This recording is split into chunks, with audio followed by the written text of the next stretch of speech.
आखिर मरते समय घटोत्कच ने कर्ण से ऐसी कौन सी अंतिम विनती की जिसे सुनकर स्वयं दानवीर कर्ण के हाथ कांप उठे? क्या उस एक संवाद ने महाभारत के युद्ध की दिशा हमेशा के लिए बदल दी थी? आज हम आपको सुनाने जा रहे हैं कर्ण और घटोत्कच के अंतिम संवाद की एक भावुक और रहस्यमयी कथा, जिसे बहुत कम लोग जानते हैं। अंत तक जरूर देखिए। रात्रि का समय था। आकाश अंधकार से भरा था। धूल और धुएं के गुब्बार युद्ध भूमि में घूम रहे थे। रथों के पहिए निरंतर गूंज रहे थे। सैनिकों की चीखें चारों दिशाओं में फैल चुकी थी। रात का युद्ध होने के कारण भय और अराजकता बढ़ चुकी थी। उसी समय अंधेरी रात को चीरता हुआ एक विशाल डरावना प्रचंड रूप हवा में उतरा। वो था भीमपुत्र घटोत्कच। उसका शरीर पर्वत सा बड़ा, आंखों में अंगार और हाथों में मायावी शक्तियों की भयंकर चमक थी। उसके आते ही कौरव सेना में हाहाकार मच गया। कोई इधर भाग रहा था तो कोई उधर। लाखों योद्धा घटोत्कच को देखकर भय से कांप रहे थे। पांडव शिविर में भी अब उम्मीद जाग चुकी थी, क्योंकि सभी जानते थे कि रात में घटोत्कच की शक्ति 100 गुना बढ़ जाती है। उसके प्रहारों से कौरव सेना कांप उठी। वह कभी आकाश में चढ़ता, कभी अचानक धरती पर उतरता, कभी दैत्यों जैसा रूप ले लेता तो कभी हजारों हाथों जैसा भ्रम रचकर अपने दुश्मनों को भयभीत कर देता। दुर्योधन भयभीत होकर कर्ण की ओर मुड़ा और बोला, हे मित्र, यदि आज इस राक्षस पुत्र को नहीं रोका गया तो कौरव सेना भोर होने से पहले नष्ट हो जाएगी। कर्ण यह सब देख रहा था। उसके मन में द्वंद्व था। वह जानता था कि घटोत्कच को रोकने के लिए उसे वह दिव्य अस्त्र शक्ति इस्तेमाल करना पड़ेगा जो वह अर्जुन के लिए बचाकर रखे बैठा था। वह प्रतिज्ञा का बोझ उठाए था। लेकिन युद्ध भूमि में अब परिस्थिति भयानक हो चुकी थी। घटोत्कच ने अपनी माया फैलाकर पर्वत जैसे शिलाखंड आकाश से बरसाना शुरू कर दिए। सैकड़ों सैनिक उन पत्थरों के नीचे दब गए।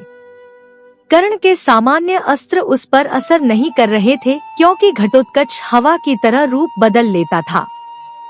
कभी छोटा, कभी विशाल, कभी अदृश्य, कभी अग्नि से चमकता हुआ। कौरव शिविर में भय और निराशा फैल चुकी थी। दुर्योधन चीख कर बोला, कर्ण, अगर आज तुमने इसे नहीं रोका तो पूरा कुरुवंश नष्ट हो जाएगा। कर्ण ने दांत भीते हुए युद्ध भूमि को देखा। फिर घटोत्कच की प्रचंड माया को अंत में उसने एक गहरी सांस ली और उस दिव्य शक्ति अस्त्र को उठाया जो उसे इंद्र से प्राप्त हुआ था। वो अस्त्र इतना प्रचंड था कि उसका प्रकाश पूरे आकाश को चीर कर निकल रहा था।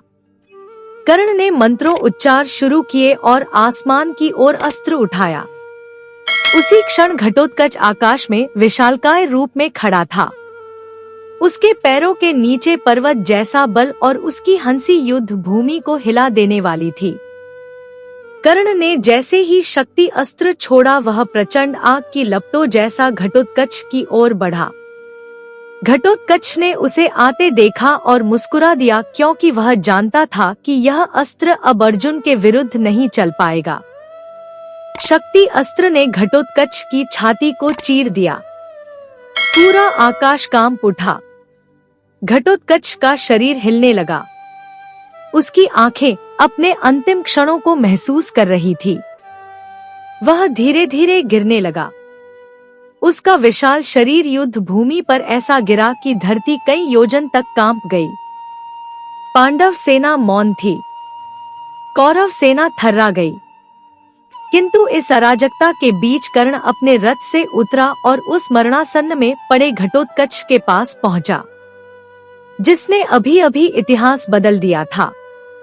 कर्ण उसके पास आया तो देखा कि घटोत्कच अभी जीवित था, लेकिन मृत्यु के ठीक द्वार पर खड़ा था। घटोत्कच ने कमजोर आवाज में कहा, कर्ण, महान कर्ण, मेरे अंतिम समय को सुनो।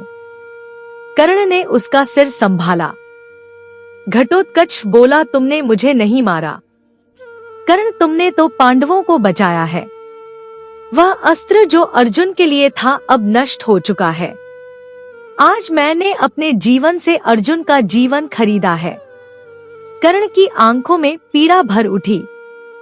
कर्ण ने कहा, वीर घटोत्कच, तुम अद्भुत योद्धा थे। तुम्हारा बलिदान इस युद्ध की दिशा बदल देगा। घटोत्कच ने मुस्कुराते हुए कहा, कर्ण, मेरी एक अंतिम विनती सुनो। जब इतिहास लिखा जाए तो यह मत लिखना कि घटोत्कच पांडव पक्ष के लिए मरा। यह लिखना कि घटोत्कच धर्म की रक्षा के लिए हंसते हंसते प्राण दे गया। कर्ण के हाथ कांप उठे। उसने कहा, हे वीर योद्धा, तुम्हारी इच्छा जरूर पूरी होगी। घटोत्कच ने अंतिम बार आंखें बंद की और बोला, कर्ण, तुम एक महान दानवीर हो, लेकिन तुम्हारी किस्मत तुम्हें उस ओर खींच लाई जहां अधर्म छाया हुआ है। जिस दिन दुनिया यह सच समझेगी, वह दिन तुम्हें पहचानने का होगा। इतना कहकर घटोत्कच ने अपनी अंतिम सांस ली। उसका शरीर शांत हो गया।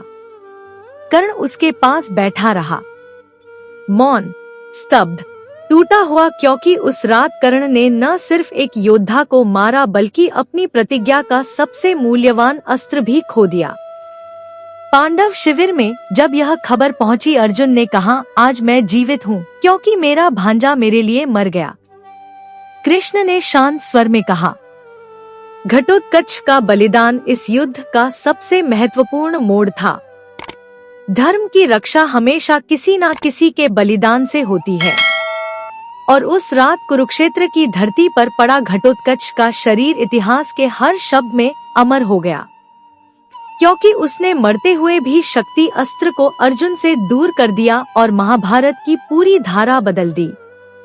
मित्रों, यही था घटोत्कच और कर्ण का अंतिम संवाद, जो सदियों से छिपकर इतिहास की गहराइयों में गूंज रहा है। वीरों के शरीर गिर जाते हैं, पर उनका बलिदान इतिहास बन जाता है। घटोत्कच का बलिदान हमें सिखाता है कि सच्चा वीर केवल अपने लिए नहीं, बल्कि दूसरों की रक्षा और धर्म के लिए भी प्राण न्यौछावर कर देता है। वहीं कर्ण का जीवन यह याद दिलाता है कि महान गुण होने के बाद भी यदि मनुष्य अधर्म का साथ देता है, तो उसके निर्णय उसे कठिन परिणामों तक ले जा सकते हैं।